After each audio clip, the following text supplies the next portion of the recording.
আসলে আজকার দিনে শুধু ইংরেজি আর বাংলা জানলেই চলবে না। আজকে বিশ্বের সবচেয়ে বড় দেশ হচ্ছে চায়না, এবং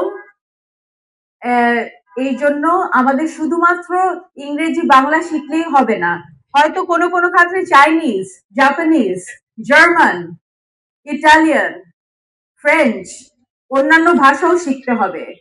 এবং আমি জানি যে আমরা বাংলাদেশী হিসাবে আমরা আসলে ভাষা শিখার আমাদের আসলে একটা আহ, আমাদের এই অ্যাবিলিটিটা আছে। কারণ আমি যখন ইটালিতে গেছি, আমাদের বাংলাদেশি ভাই বোনেরা কিন্তু ইটালিয়ানে কথা বলছে। আমি যখন ফ্রান্সে গেছি, ওনারা ফ্রেঞ্চে কথা বলছে। তার মানেটা কি? আসলে আমরা যে বাংলা বলতে পারি, ইংরেজি বলতে পারি, এটাই আসলে আমাদের দক্ষতা বাড়ে। এই জন্য আমি আশা করি যে ছোট ভাই বোনেরা যারা আছে, শুধু বাংলায় ও ইংরেজি নয়, তোমরা চাইনিজ শেখার চেষ্টা করবে, তোমরা জাপানিজ শেখার চেষ্টা করবে, এবং অন্যান্য ভাষা শেখার চেষ্টা করবে।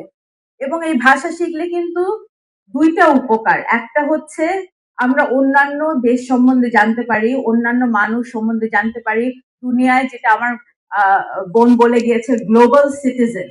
আসলে আমাদের এখন গ্লোবাল সিটিজেন হতে হবে। কিন্তু আজকের দুনিয়া কিন্তু আরো দ্রুতমান গতিতে চলছে। শুধুমাত্র বই খাতা থেকে পড়লে হবে না, ইন্টারনেট থেকে আমাদের শিখতে হবে, অন্যান্য দেশ থেকে শিখতে হবে। তো এই জন্য আশা করি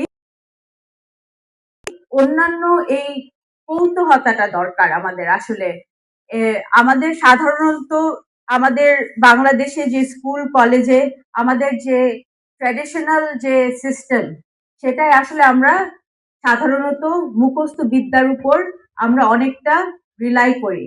কিন্তু আমি আসলে এখানে এসে জানতে পারলাম যে এই স্কুলটায় আসলে সেই ধরনের ট্র্যাডিশনাল থিঙ্কিং নয়। এটা আসলে আপনারা অনেক ভবিষ্যতে চলে গেছেন।